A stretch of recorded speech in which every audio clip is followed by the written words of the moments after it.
النهارده ازاي فعلا اخلي بيتي منور في ال10 ايام الجمال اللي جايين 10 ذي الحجه.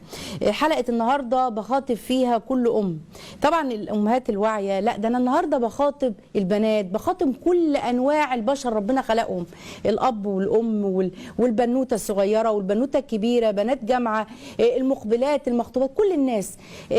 احنا ما ينفعش نعيش في الدنيا يا جماعه من غير ما يكون لنا حال مع الله سبحانه وتعالى.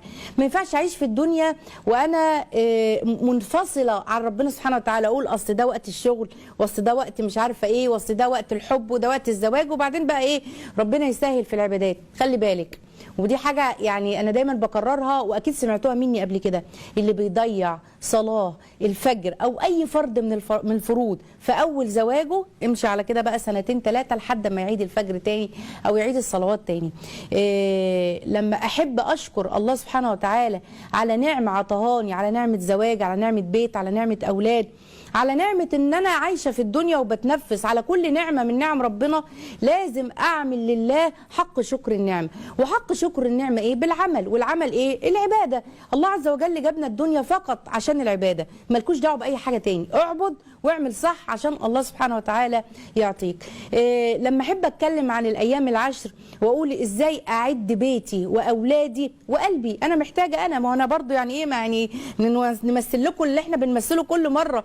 انا عامله زي الايه، زي كده الفوطه المعصوره كده، الكل بيعصر فيا علشان عاوز مني، الاب عاوز، الام عايزه، الزوج لو متزوجه، الاولاد، حالك، نفسك، ربك، الاجتماعيات، الزيارات. فانت محتاجه انك انت تتزودي. والذات دوت من لطف الله سبحانه وتعالى ان هو يا جماعه بيعطيه لنا فتره بعد فتره، بيعطينا نفحات. إن لربكم في أيام دهركم لنفحات ألا فتعرضوا لها.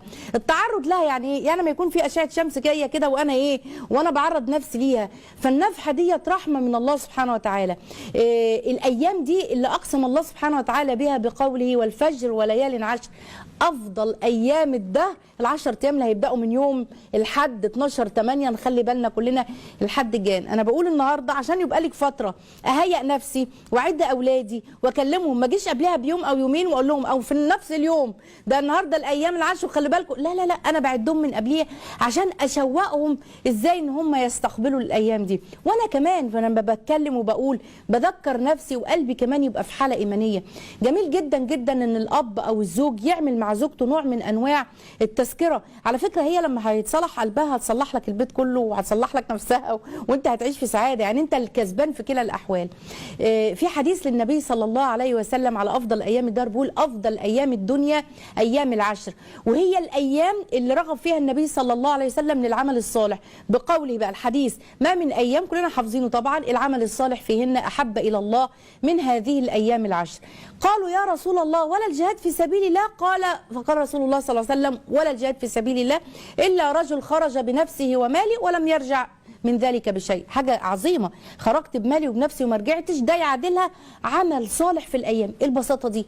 الدين الجميل السهل ده، مجرد عمل صالح في الأيام دي يضمني كأني رايح غازي في سبيل الله، مجاهد وخلاص مت شهيد، كمان مالي ونفسي وكله في سبيل الله. أجر عظيم جدا. أعظم الأيام عند الله يوم النحر، ثم يوم القر. يوم القر قالوا ان هو اليوم الاستقرار في منى بعد طواف الافاضه، وسمي القر من الاستقرار. دي اعظم الايام عند افضل الايام يوم عرفه. قال لك كمان العلماء على الايام دي، كل دي بحببك وبحفزك ايه هي الحاجات الجميله في الايام دي، ونذكر بعض، كلنا عارفين الكلام ده بس التذكره بتنفع المؤمنين.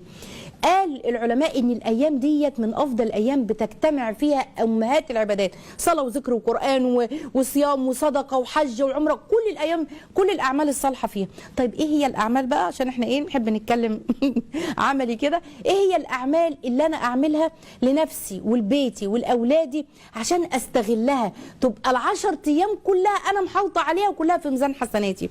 بص يا جماعه، اول حاجه شكر